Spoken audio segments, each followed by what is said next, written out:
Mais News. Entrevista.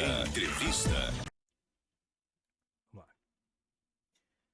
Muito bem, a entrevista do dia, nesta segunda-feira, hoje, já conforme anunciamos, vamos falar aqui de saúde, né? Falar de sintomas da gripe. O inverno está chegando e a gente tem que se prevenir também. Está junto com a gente nesse momento o Dr. Sandro Bischoff, ele que é diretor da parte médica do Hospital e Maternidade Dona Lisete, médico internista também, e vai falar para a gente então um pouquinho, né, de como se prevenir, quais os sintomas da gripe, os motivos também que causam a gripe. Doutor, seja bem-vindo mais uma vez aqui em nossa emissora, né, para explicar um pouquinho para a população aí, para os nossos ouvintes, o telespectador também, né, que nos acompanham, para se prevenir um pouquinho da gripe. Agora está chegando o inverno, né? Mudança de clima, uma hora tá quente, outra hora tá frio, é aquela coisa de tira casaco, bota casaco, tira casaco, não, bota casaco outra vez, né? E seja bem-vindo, bom dia. Bom dia, muito obrigado pelo convite novamente. Bom dia a todos os nossos ouvintes, né, da Rádio Demais FM. E vamos conversar um pouquinho então sobre a nossa proposta de vir aqui falar sobre as respiratórias. Mesmo porque a dengue está indo, graças a Deus, né? Agora com o inverno a gente já está tendo um pouquinho da diminuição dos casos e eu creio que mais uns 15 dias aí que vai mudar um pouco mais a nossa temperatura, né? Aqui no sul do Brasil, geralmente meado de maio, junho já começa o frio e daí diminui a parte do mosquito, mas a gente, infelizmente, se livra de uma coisa e ganha outra. E é muito importante nós sabermos como atuar e como se prevenir sobre as doenças respiratórias, né? As doenças respiratórias têm vários tipos. Tem desde uma simples gripe até uma pneumonia bacteriana que pega os dois pulmões e isso é muito mais grave. Grave em crianças, principalmente, né? E em idosos. Então, claro que toda a população tem que saber se prevenir e cuidar, e saber o alerta de cada tipo de doença, né? Isso que eu acho que a minha vinda aqui é para explicar sobre os alertas, né? Isso, alertar, né? Porque tem casos e casos de gripe, sim, né? Muitas vezes né? nem é gripe, né? Não, você começa desde uma gripezinha, daí tem a pneumonia sazonal, depois tem a viral, aí tem a bacteriana, tem as doenças oportunistas, né? Então, tudo isso daí agora, começando o inverno, começa a vir. Por que vem, né? Debilitação do paciente, como você disse, mudança de clima, né? O paciente, ele gasta mais energia para manter a temperatura corporal. O sistema imunológico começa a diminuir um pouco. E assim, o corpo exige exige mais caloria para poder manter. E daí muita gente ali acaba não fazendo esse aporte necessário, nutricional, e acaba debilitando mais ainda, tá? Então vamos lá, cuidado com esses sinais e sintomas, né? Gripezinha normal, criança, por exemplo, vai ter aquela tossezinha, vai ter escorrer o narizinho, vai ter a coriza, né? Geralmente à noite dá uma piorada nessa tosse, né? E a febrezinha, às vezes não tem e quando tem uma febre baixa, né? Isso é uma gripe, né? Numa criança. No idoso também, mesmos sintomas, né? A gente tem que tomar cuidado, principalmente em criança e idoso, quando começa a ter os sinais de alerta, né? Febre alta, tosse com catarro mais espesso, dificuldade respiratória, né? Não é só estar com o nariz trancado, é aquela dificuldade, a gente fala em usar os músculos acessórios, começa a respirar com o peito, respirar puxando o ar. Fica, né? Aquela respiração pesada. Então isso daí é tomar cuidado. Criancinha, começou a respirar, a mãe olha, nossa, tá respirando pela barriga, começa a ver a barriga se mexer muito mais do que o tórax. Isso também é um sinal de alerta, né? Então, a febre em si, só isolada, não é ruim, porque febre é o corpo criando o anticorpo para combater o tá? vírus. Então, a febre baixa não tem problema, né? A gente fala, nossa, tá com febre de 38,5, né? Não é uma febre alta. Febre alta é 40, né? Até 39 é uma febre estabilizada, né? 39, 39,5, tomar um pouco mais de cuidado. 40 já começa a ter uma febre alta e 41 hipertermia, daí é grave. Tem muitas pessoas que confundem, né? Ah, eu tô com febre, mas é o próprio corpo criando ali, né? 37,5 não é febre, pra você ter ideia. O nosso normal é de 36, 37,5, né? Então passou dali, começa com febrícula. E daí, depois febre e hipertermia. Até um certo ponto, então, a febre No começo ela é boa. No começo ela é boa, ajuda. Porque ela tá acelerando o teu sistema imune para combater um agente externo, que pode ser um vírus, pode ser uma bactéria, pode ser qualquer outro agente sazonal mesmo, né? Um pólen, passou, teve uma alergia, o corpo vai ter uma reação Ou seja, contra o isso daí. corpo entra em alerta e já, né, coloca as ferramentas de defesa em Defesa ação, dele, né? Então a febrezinha não tem preocupação. O problema é quando ela vai piorando e esses sintomas de agravo, que daí seria usar o músculo acessório, né? A respiração ser muito mais pesada, não conseguir respirar. E tem coisa também, nós vamos ter agora com essa parte sazonal, o sazonal é ligado ao clima, né? Ao tempo, né? Você está entrando numa parte de inverno, saindo de outono, a pouco vem primavera, você tem aquela coisas que é do momento, né? Então, as doenças respiratórias tem as bronquites, bronquiolites, né? Asma, que também vão se exacerbar, elas vão aumentar nesse momento, né? O que acontece? O nosso clima muda também a qualidade do nosso ar, né? O nosso ar fica mais seco, tem lugares que começa a chover, fica mais úmido, e o corpo da criança e do idoso vai responder de formas diferentes. Então, tomar cuidado com esses sinais e sintomas, né? Nós temos os nossos apoios no nossos SF, médico de segunda a sexta-feira.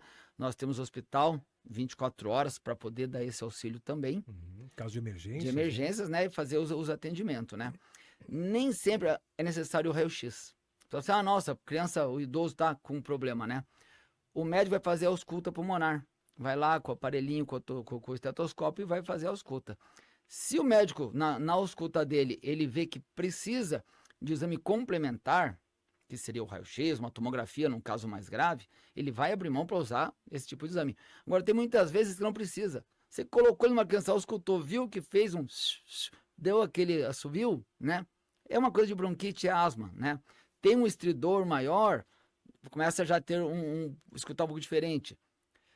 Tem uma coisa mais pesada, roncos, opa, pode ser uma pneumonia. Aí sim ele vai Isso usar... já é considerado um caso mais grave. Aí é mais grave. Daí ele vai pegar um raio-x para ver se a pneumonia está só no pedacinho do pulmão, se está no pulmão inteiro, se está nos dois pulmões, né? Porque a pneumonia pode ser só num foco isolado, num pedacinho pequeno do pulmão, como tem casos que pega o pulmão inteirinho, né? Então, nesses casos, inclusive, vai ter que internar esse paciente. Já começamos, nós já estamos hoje, eu estou com 2 pacientes internados no hospital com pneumonia. Inclusive, já ia fazer essa pergunta. 2 já idosos. Tem casos aí registrados aqui no hospital, aqui na nossa cidade, de pacientes que foram consultar e ficaram internados, né? Sim, eu estou com 2 crianças pequenas, um recém-nascido de 1 mês, que chegou com um quadro também exacerbado respiratório. Nós optamos por internar para dar um acompanhamento.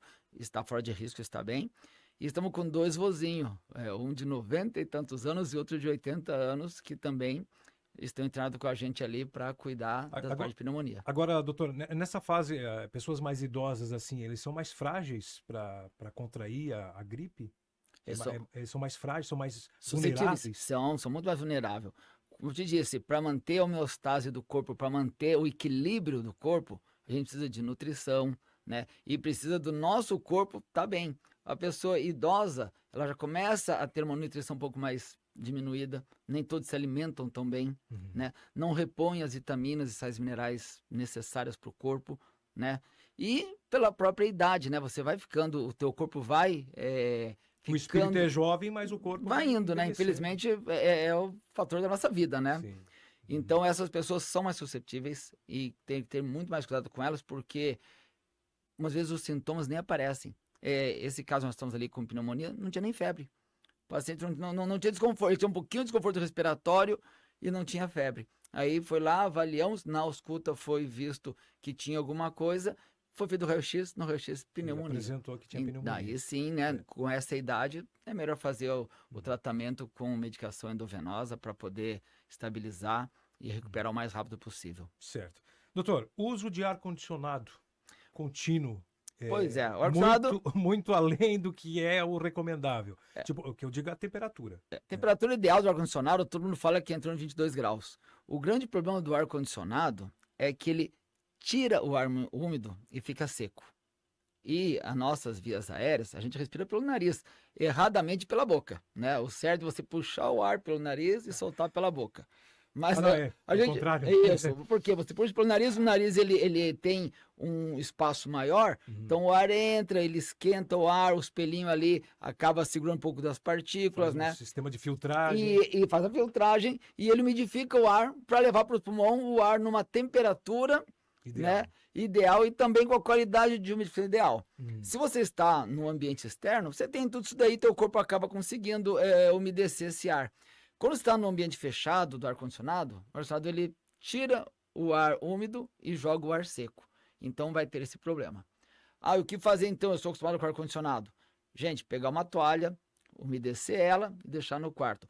Quem tiver condição de ter um umidificador, compra um umidificador e deixa os dois funcionando junto. Deixa o ar-condicionado ligado, funcionando, 22 graus, que é uma temperatura mais adequada até para economizar na economia também, né? Do desgaste do aparelho e da energia elétrica e manter uma temperatura mais adequada para o nosso corpo. E usar ou uma bacia com água, deixar uma toalha úmida no quarto. Lá, né? Copo né? com água também. Vai ser muito pouco, eu acho que tem que ser uma coisa um pouco maior, né? E se a água ficar parada, ela vai ficar parada, ela não vai circular. Então, com uma toalha, um pano seria estendido numa cadeira, seria o mais ideal, né? E quem tiver condição, comprar um desumidificador, um umidificador, que vai soltar aquelas fumacinhas, né? No ar, que vai ajudar, vai criando o ambiente. Então, o ar-condicionado tem esse problema. E também saber que o ar-condicionado, ele tem um filtro. Então tem que pegar, limpar o ar-condicionado. Tem gente que não limpa o ar-condicionado nunca. Então ele é fácil de tirar, tem que abrir, tirar, lavar. E aquele filtro tem que ser limpado todo mês. Vai criando, acumulando, né? Vai acumulando sujeira, ácaro e tudo mais, tudo ali dentro. Aí você está tendo um ar-condicionado que, em vez de te ajudar, ele está sendo o grande vilão do momento causador na tua casa. Aí dos sintomas com certeza. Da gripe, né? É isso aí. E claro, em caso de dúvidas, né? Procurar o postinho de saúde. Procura o posto de saúde, se tiver um caso mais exacerbado, agudizado, procura o atendimento no hospital, entende? O hospital agora, nessa gestão da nossa prefeitura aí, nós estamos com 2 médicos, durante o dia nós temos um médico que atende 12 horas, com outro médico mais 12 horas e às 24 horas. Então nós temos durante o dia um período que são 2 médicos e durante a noite continua um médico só. Isso facilitou bastante no nosso atendimento para as emergências. Tem fila, tem demora? Vai ter. Por quê? Porque continua os mesmos problemas. Sim. De você fazer funcionar o sistema, né? Tem paciente que tem que ser transferido, paciente que tem que ser internado, paciente que tem que pedir exame, tem que reavaliar. Isso dar o seu tempo. Mas com 2 médicos que a gente começou agora esse mês, já vimos uma melhora muito grande nessa demora e nessa espera. Doutor, as pessoas têm um costume de usar o chazinho caseiro para combater os sintomas da gripe. É aconselhável isso? Fazer mal não faz. Chá de alho, Mal não faz. Você vai usar o alho, mel. O alho é um bactericida, né? Só que é o seguinte, não é específico, né? Você não vai conseguir tomar ali 1 litro de alho e achar que vai matar. Não. Mal não vai fazer. Mas, se você vê que usou o chazinho lá, o mel, agrião... Não resolveu? Não resolveu? Procura teu médico, né? Se teve febre, tem que procurar. Agora tá só com aquela tossezinha, um pouquinho de pigarro, aquele catarrinho leve, né? Que pode ser só pela mudança de clima. Tudo bem, fazer uma inalaçãozinha, até com água quente mesmo, fazer aquele vapor e usar o chazinho. Não vejo nada contra, porque pior não vai ficar. Agora, dependendo do caso, ele não vai fazer efeito, você vai ficar teimando com um sistema de usar alguma coisa e pode ser que vá se agravando a doença. Então, aconselho, começou ali, usou 1, 2 dias, não melhorou, já procure o seu médico, para poder ver realmente o que está acontecendo para usar a coisa certa. Ok, então, né? Doutor, mais alguma colocação aqui? Né? Orientação? Acho que é isso daí. Vamos procurar, então, cuidar da nossa saúde, cuidar da nossa alimentação, tá? Então, se hidratar melhor agora no inverno, se alimentar melhor, coisas mais calóricas, bastante cuidado nisso com os idosos e crianças, né? E esses sinais de alerta aí, que é a falta de ar extrema, dificuldade respiratória, puxar o ar com bastante força, procure um atendimento ali para a tempo resolver o problema. Ok, então, né? Conversamos aqui na entrevista do dia, então, com o Dr. Sandro Bischoff, ele que é diretor da parte médica do hospital e também médico internista, falando desses sintomas da gripe, as prevenções também, em caso de emergência, dúvidas, procure o posto de saúde e procure também, em caso de gravidade, claro, o pronto atendimento aí do município. Pronto atendimento, pronto socorro, né? O PA.